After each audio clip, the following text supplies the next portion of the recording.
Hello everyone, this is BHAVIK CHOKSI. This side, hope preparations are going in full swing. Just 20 days remaining for the November 18 exams.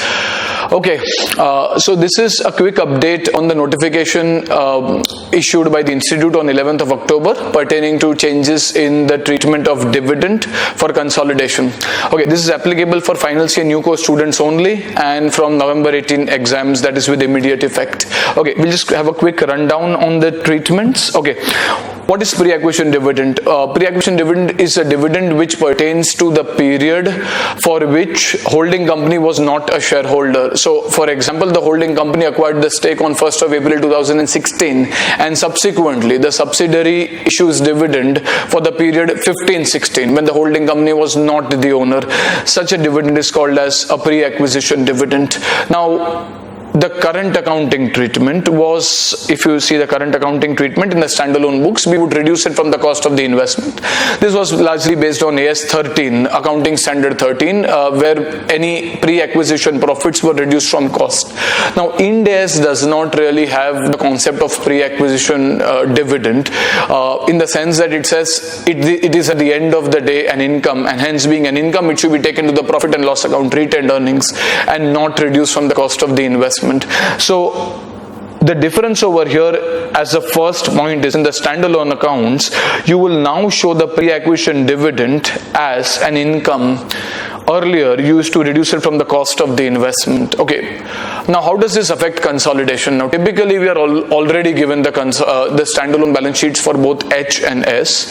In certain cases what happens is the question tells us, like in the May 18 exam question, the question tells us that the dividend pertains to a pre-acquisition period and the holding company has credited it to its retained earnings. Under the existing treatment as prescribed by the institute, that would be a wrong treatment in the standalone books and hence warrant a rectification entry. So what would we do as rectification? We would debit the profit and loss and credit the investment, reduce the cost of investment and debit the profit because dividend income has already been taken over there. Okay. This rectification entry is no longer required to be passed. Instead, how should this transaction be viewed as? The institute now views this transaction like an intercompany transaction, in which case dividend received is an income for one entity and that same dividend received is dividend paid for the subsidiary and hence is considered to be an expense/appropriation for the subsidiary, hence being intercompany and should be knocked off. So in the books of the holding company, I've already received an income and hence my P&L is higher. So what do? Well, I should ideally deduct or reduce my parent company's P&L. The subsidiary company has paid and hence appropriated dividend and hence its closing P&L is lower. What should it do? Well, it should reverse, it should eliminate the transaction. So if it is no longer considered to be an appropriation or an expense, then that will increase the subsidiary company's P&L. Okay, slightly difficult to understand. We'll just try to understand it better through the help of an example. Okay, but before we go to the example, just remember that as you will see through the example that the treatment of goodwill, P&L, non-controlling interest, etc. all continue to remain the same. So there is no real difference in the numbers of goodwill, NCI or even retained earnings.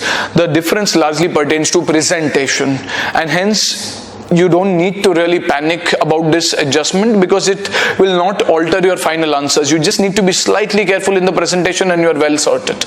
Okay, we'll just quickly go through an illustration over here. So an example, you are given two sample balance sheets of H as well as S on 31st of March 2017. They've been given that H acquires 100% stake in S on 1st of April 2016, okay, when the balance in the retained earnings of S was 20. So this is 20, okay. This should ideally be your pre-acquisition profits. S paid dividend at 10% on its paid up capital on 1st of July 2016. Out of this, the pre-acquisition profits, out of its pre-acquisition profits, H has credited the dividend to its retained earnings. H has credited the dividend to its retained earnings. It has considered it as income and taken it to its retained earnings.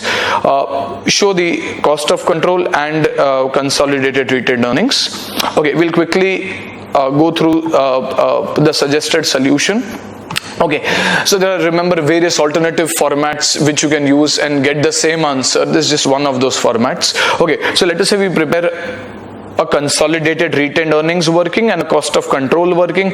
As we have 100% stake over here, there would be no NCI. So to start with, we'll have standalone balance of the holding company getting posted, and in the cost of control you would have the investment getting posted and the entire equity stake getting eliminated against that, which leaves us with retained earnings of the subsidiary company. The retained earnings of the subsidiary company are actually 50 rupees.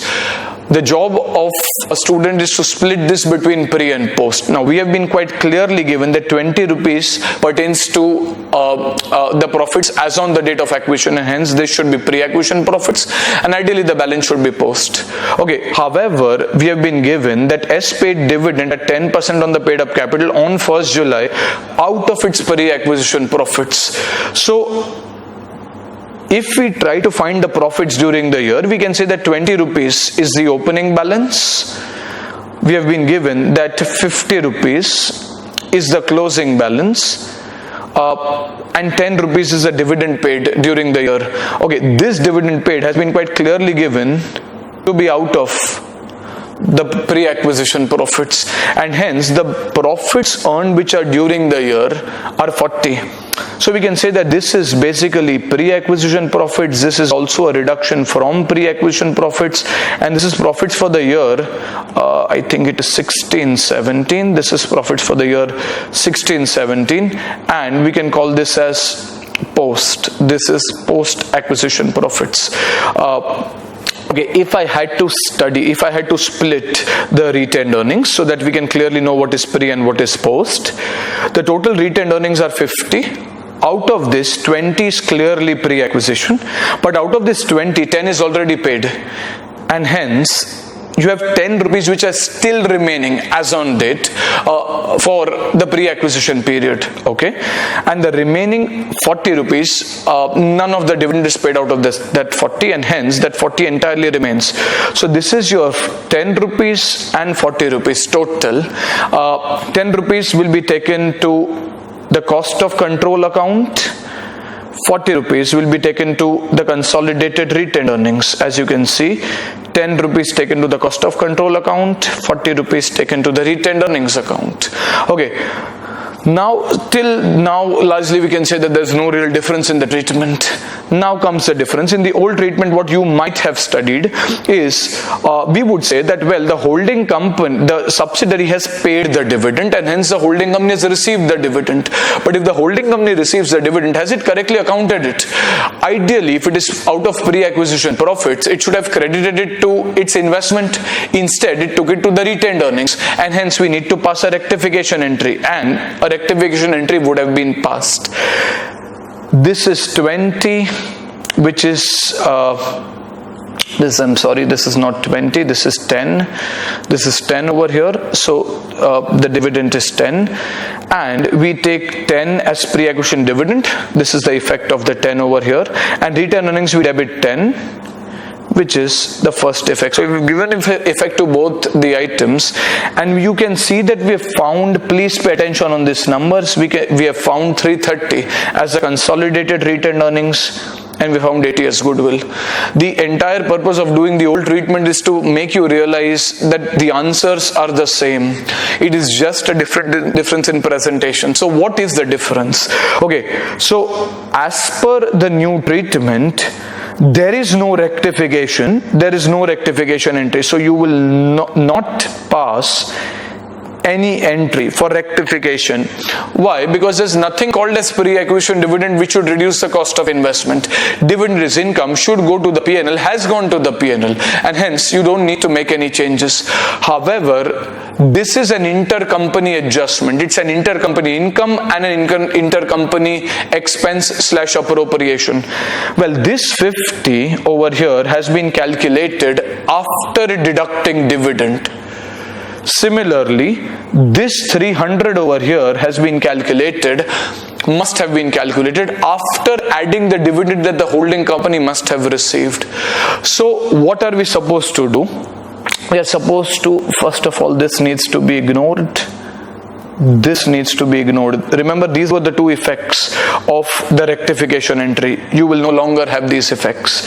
Instead, we would say that this 300 over here has been overstated. Not really because of a wrong treatment, but because of an intercompany item. When you consolidate the holding company and the subsidiary company, the income which is earned from the subsidiary is not really income. It will be eliminated. Similarly, the expense / appropriation of the subsidiary will also be correspondingly eliminated. So over here you will have less intercompany dividend. How much is the dividend? Well, it is 10 rupees intercompany dividend. Similarly, over here you will have no entry. However, before allocating the share to the holding company, we would say that if we had to do an intercompany difference, we would say that, well, had there been no intercompany expense / income, the real profits that have been earned by the subsidiary are actually 60. Well, 10 out of them is paid within the group itself. It is paid within the group. So we had a total profit balance of 60, 10 we paid within the group itself. And as a result, if we were to increase this 10 and correspondingly increase that effect over here, so this is basically negating these two, then we get 20, and this 20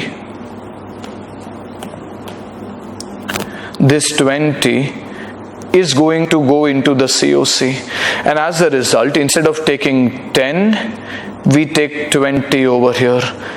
As you can see, the goodwill number still continues to remain constant. So basically, this effect will no longer come. This effect will no longer come.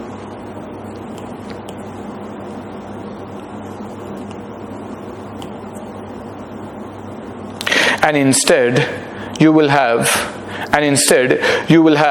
the pre-acquisition retained earnings entirely at 20 rupees and the intercompany dividend at 10 rupees, and hence you can still see that your consolidated retained earnings and your goodwill number continue to remain intact. So it is largely a presentation difference. The solutions that you have studied continue to remain the same. Remember, just that one needs to remember that this entry need not be shown as a part of working. This entry need not be shown as a part of your workings. Instead, you add back 10 to the subsidiary company's P&L and deduct 10 from the parent company's P&L. That is a holding company share in the dividend, and that should suffice. Okay, so that should be it, guys. Please feel free to write to us or call me on my number. Do let me know in case you have any doubts, and we'll probably, if there is some more clarifications on the institute, we will get back to you, and all the best. See you guys.